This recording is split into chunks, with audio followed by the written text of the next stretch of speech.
I'm not gonna lie, I put off making this video for quite a while because I feel like my office isn't really done. But I've been getting so many questions about my YouTube setup and what my setup is like, and I think it's actually gonna be kind of fun to share because I would say my YouTube setup is kind of like the lazy person's YouTube setup in that I never take it down. It's just up 100% of the time. So when I'm ready to sit down and record, my setup is good to go and all I have to do is turn my camera on. The reason I have it set up this way is because I am not a full-time YouTuber. I am a web designer who happens to also make YouTube videos, although I did just get monetized, which is really exciting, and I'll share that in another video. If you're interested, comment below and let me know because I would love to make that one next. So basically, I wanted to be able to create videos consistently without spending hours putting up and taking down my setup each and every time. I had goals of starting this YouTube channel back in 2016. I remember because I can look back at my Amazon purchase history and actually see the exact date that I went through and purchased the light setup that I have now, a backdrop that I don't use because now I just used my office, but I bought some fancy backdrop, a fancy backdrop holder. I bought a microphone that I think I lost at this point. I don't even know where it is. And I brought this lighting setup, which I'll show you in just a second. I now only use one of the two lights that it came with, but I find that they're still great even years later. But the point is, I bought all this stuff back in 2016 and then didn't actually really start my YouTube channel until the beginning of 2021. And the reason for that is that video creation is hard. It takes a lot of energy to produce the videos. It takes a lot of time to think about the topics. And the last thing I wanted to do was stress about the setup, but I'm a perfectionist, so I also wanted a setup that looks pretty good. Prior to 2021, I had created maybe 4 or 5 YouTube videos on my channel. I published and just left them there. They never really got any traction, and I knew that if I wanted to commit to YouTube and really see success with it, I had to post more consistently. So in 2021, I decided that I was going to post a new video every other week, twice a month. And even though all the YouTube gurus tell you that you need to post multiple times a week to be successful, I was okay with it taking a little bit longer for me to see results from my YouTube channel if the schedule that I was creating for myself was doable for me. I had to keep in mind that I was also a business owner and my business came first, so I had to take care of my web design clients,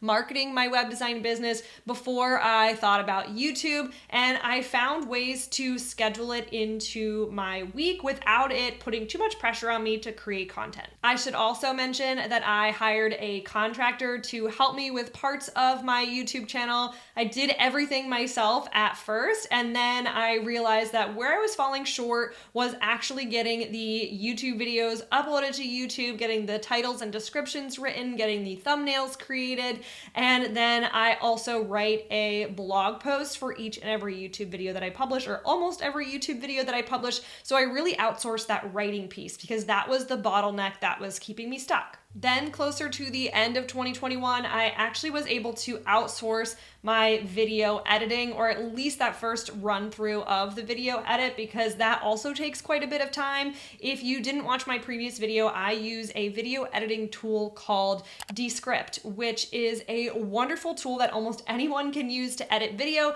So I was able to train another contractor how to edit the videos the way that I was editing them to get them to look exactly how I wanted. So by the end of 2021, I was coming up with the video topic. I was typically writing the SEO friendly title that I wanted to use for that video. I would then sit down and record pretty much in one take the entire video, and then I would pass it off to my video editor, who would trim all the good parts down, delete all the parts that we wanted to get rid of, and then she would pass it off to my copywriter, who would write a blog post for the video, who would create the social graphics for the video, the thumbnail, and then actually upload everything to YouTube. I didn't start making money from YouTube until just this month. So up until this point, I was spending money on my YouTube channel, but not getting any of that back. Although I do have to say a couple clients have said they found me by watching my YouTube videos,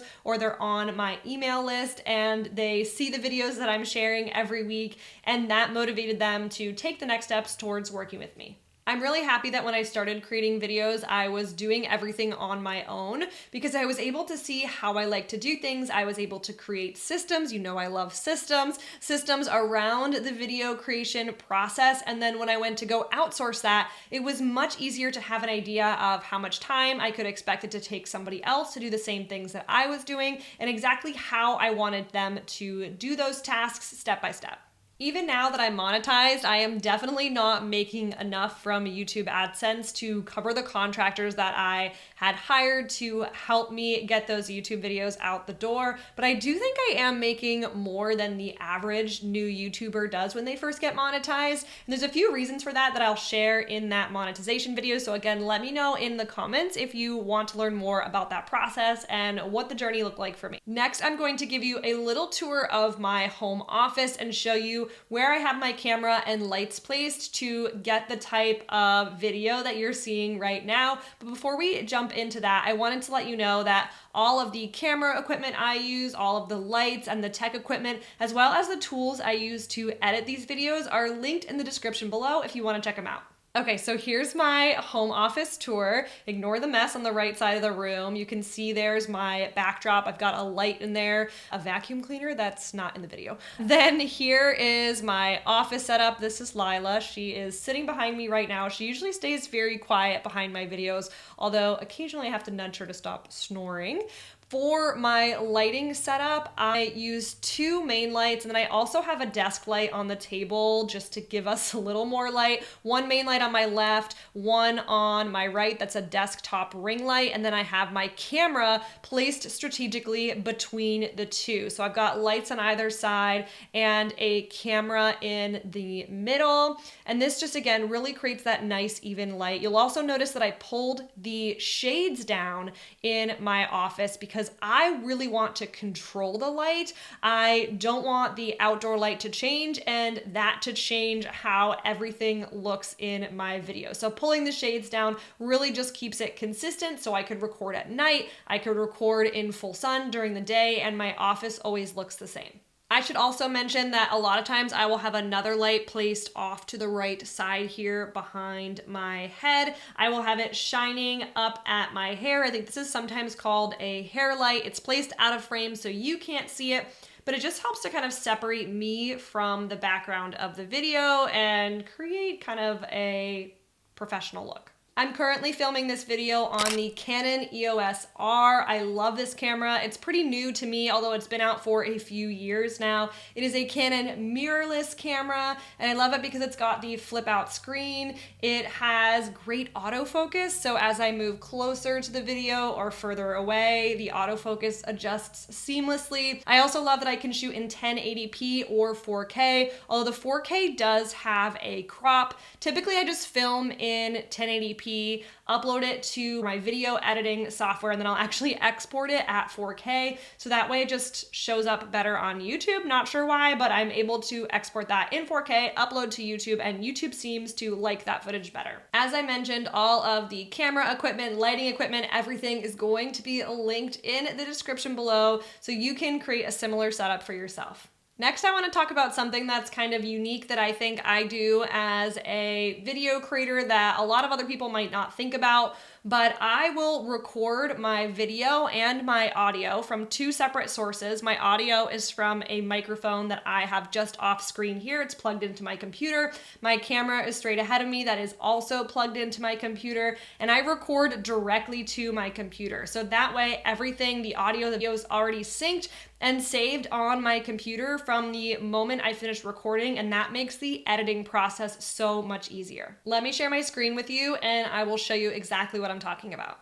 So here is what my computer looks like while I'm recording. I record into a piece of software called Ecamm Live. And Ecamm Live was originally created to help people go live. So to help you go live on Facebook groups or YouTube or wherever else with a more quality streaming setup where you can add graphics on the screen, you can go live with a high quality video source other than your regular computer's camera, right? So pretty cool. But instead of going live using Ecamm Live, I use it to record directly to my computer. And this way I can actually see my video as I'm recording and I'm able to make little tweaks. So let's see if I can show you this. I can change, for example, the brightness of my video. And I want to make sure I put this back so it stays exactly where it was. I could change the temperature of my video. There we go. You can kind of see how that changes. So I can really change a lot of the settings here. And sorry, I'm squinting to see if I can get it right back. I think it was at 11 before. And then if I scroll down here, I'm actually able to upload a LUT, which is a way to customize footage that's typically added in post. It's a method of color grading your footage.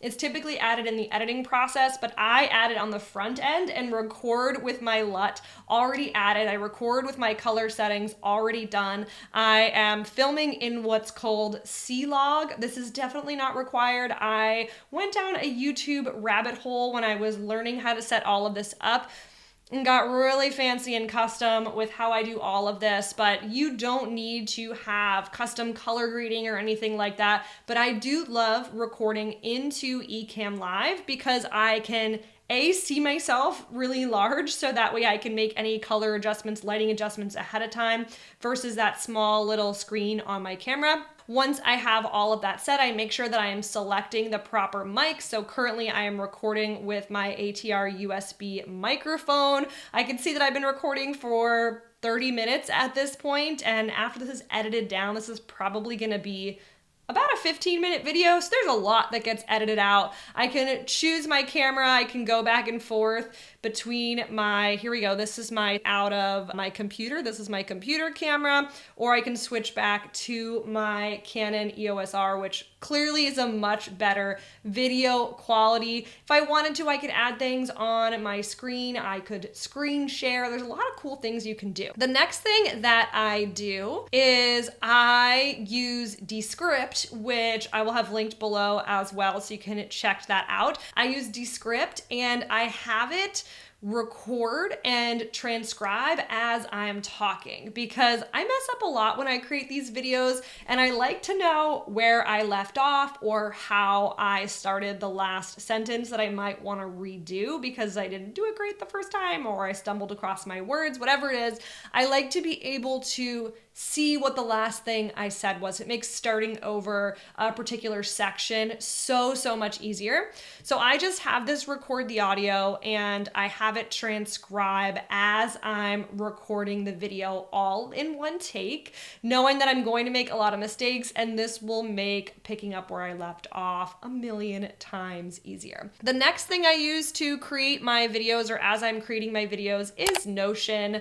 I have a Notion content calendar set up, which let me know. I think I might have a video about this one, but I would love to create one. So if you want to see that, let me know in the comments below. I'll be happy to make a video about this too, but I have a content plan set up and here's where I have the title for my video, the month that it's going to go live, and I can include my notes here, any key takeaways from the video. This one was pretty bare bones because I kind of knew what I wanted to talk about. These are obviously not fully scripted videos.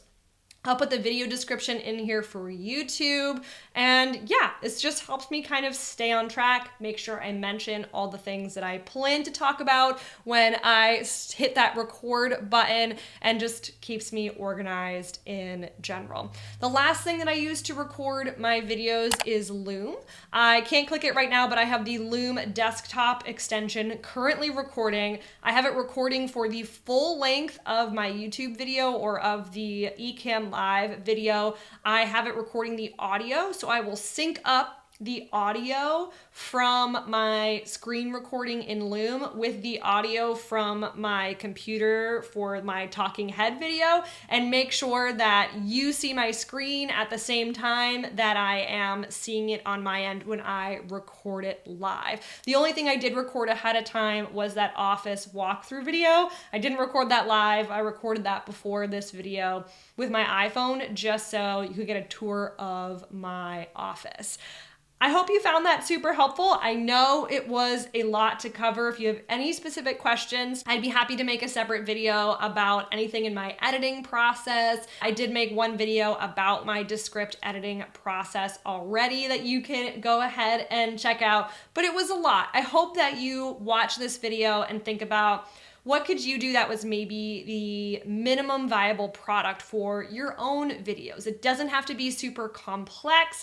My favorite part about my setup is all of this stays up all the time. So when I go to record a video, I turn on the lights, I pull down the shades, I make sure I have my mic just out of frame so you can't see it, and I hit record. That's it, I'm ready to go. I might adjust the colors a little bit if my setup is a little bit darker today or a little bit lighter than normal, but that's it. I am pretty much ready to record, and it makes it super fast and super simple to get started. I think I forgot to introduce myself when this video started. So hi, nice to meet you. I'm Galen. And if you enjoyed this video, make sure to like and subscribe so you don't miss anything I put out in the future. Thanks for watching, and I'll see you next time.